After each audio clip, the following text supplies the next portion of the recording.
All right, it's been a long day. I'm tired. All right, so I want to talk to you a little bit about how to stay out of trouble when you're dealing with the press, kind of piggybacking on Susan Bardak's wonderful presentation earlier of your pitching stories to the media. So just a little bit about my background for starters. I was a reporter for 25 years. I worked for the Associated Press. I worked for the Boston Globe.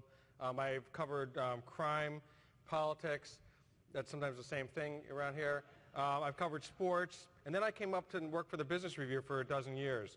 And that's where I fell in love with business, actually. That's where I fell in love with entrepreneurs. I fell in love with each and every one of you. Bob Godgard, a little shout out to you. So anyway, I love business, and I love the stories. And that's what I love about this event. And it really is a privilege to work with James and April and the team here and put this together, because we got to meet with each and every one of the speakers here. And I know that many of you will be speakers next year or many of the events going on next year and beyond. I love stories. I love the stories behind the story, especially. I love the stories. We've heard stories today about the hard knocks that were learned, the hard-fought victories, and even some of the defeats, and that's okay. I feel a little bit funny now that I'm working in public relations to be telling you the other, like, now I'm going to give you tips when you're dealing with the media. Like, these are things, as a reporter, I would have hated you to know, but now I'm just going to tell you so as it is, so you should know this. And just so you know, James avoided me for about a year when I was working at the Business Review. He kept, April kept saying, James, he keeps calling you. You're not answering the phone. He was a smart man. Anyway, so here's a couple of things I want you to know. No journalist ever wants to get a story wrong, okay? They never want to mangle a quote. They never want to confuse your product or service. That's not an intention, okay? But it does happen.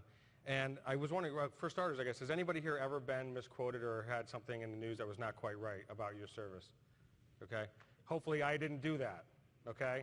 But so one of the things that I want to get to here is how you can avoid that. First of all, like Susan said earlier, is you want to own your story. So you really want to know your story. You want to know what's compelling about it. You want to know what's newsworthy about it. You want to know why somebody else would really care about it, right? Because if I'm going to spend time reading your story, I need to know that I really care about it.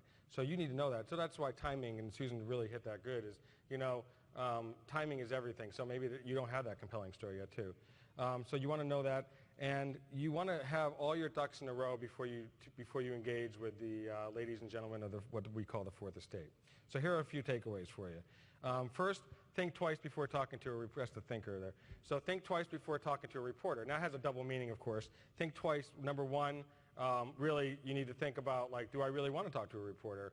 And what's in it for me? What's the benefit of talking to a reporter? And I would argue that, really, there is something in it for you, usually, but you still want to make that thought process.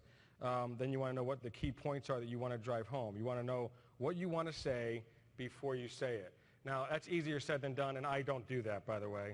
I wish I did think before I spoke, but I really don't do that nearly enough. My wife can attest. She was working our booth today, so you could talk to her about that. Number two is, under this category here, is don't let a reporter put words in your mouth. I'm going to go over, Jeff, so don't flash that thing at me, okay? So anyway, don't let a reporter put words in your mouth. Sometimes a reporter will say something to you. They're asking you a question. They're not trying to put words in your mouth, but they may say something like, so were you angry when such and such happened? And you go, yeah, I guess I was kind of angry, or whatever. And so that can become, all of a sudden, the CEO was perturbed, miffed, peeved, when really you were just maybe just kind of annoyed. But so don't just parrot back a question with the words. I mean, it's common, like that happens sometimes just psychologically. But I would just say take a step back and don't feel like you have to parrot back the words that they give you. The other thing is you want to, when a reporter calls you out of the blue especially, now this is something I really hated as a reporter, but I'm going to just say that this is a really good idea, is to say, I'll call you right back. So if you're not ready for a reporter to call you out of the blue, because that's what I would do. I'd go through my Rolodex or whatever, and I'd just call people and say, hey, what's going on or whatever. And then, I don't want you to get off the phone. I want to keep you on the phone as long as I can. Probably some of you might have engaged in that with me. Because that's when I get the fresh quotes and I get the off-the-cuff comments and stuff. But that's also when you really haven't really, maybe you're not being as diplomatic as you should be or whatever. That's why I like that as a reporter. But telling you this now on the other side of that, I say if you call back in 5 minutes or 10 minutes, then you have what you want to say lined up. I'm not saying write it as a script, because that's not necessarily comes across as genuine. But I would say, you're taking the timing. It's on your turf. So I just want to throw that out there. And you can always ask a reporter to read back the quotes that you have given. You can never ask, it's not ethical really for a reporter to give you the story before it goes to print, or on the web or whatever, but it's perfectly appropriate, and I would read back quotes to people. Yeah, I see that. So anyway, so you want to make sure that you, now if they did it to me, I would have been upset, so that's hypocritical. But anyway, so you want to make sure that they read back. It's okay for you to say, what's the quote? Okay.